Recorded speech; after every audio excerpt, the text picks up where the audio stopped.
Welcome to the World News Updates news channel.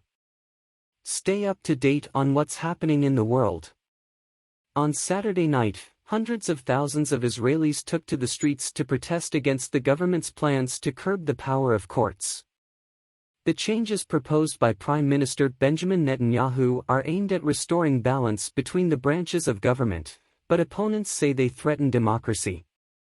The protests, which have been ongoing for 10 weeks, have been described as the largest in Israel's history, with as many as 500,000 demonstrators taking part. The issue has caused deep divides in Israeli society and has even led to reservists threatening to refuse to serve. The government has stood firm, claiming the protests are being fueled by political opponents, but critics say the reforms could lead to an authoritarian government.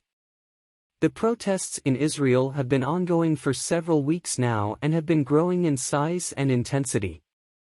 The proposed reforms by the government aim to give the elected government more influence over the choice of judges and to limit the power of the Supreme Court to rule against the executive or strike down legislation. This has sparked concerns among many Israelis that the reforms could lead to a politicization of the judiciary and erode democratic institutions in the country. Opposition to the proposed reforms has been widespread, with many Israelis taking to the streets to voice their concerns.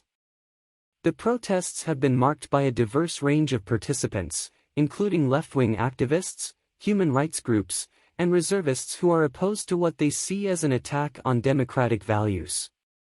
The issue has caused deep divisions in Israeli society, with supporters of the reforms arguing that they are necessary to prevent the courts from overreaching their powers and supporters of the protests arguing that they are an attack on democracy. The government's response to the protests has been largely dismissive, with Prime Minister Netanyahu and his supporters accusing the demonstrators of being political opponents seeking to undermine his government. This has only served to further inflame tensions, with many Israelis feeling that their concerns are being ignored.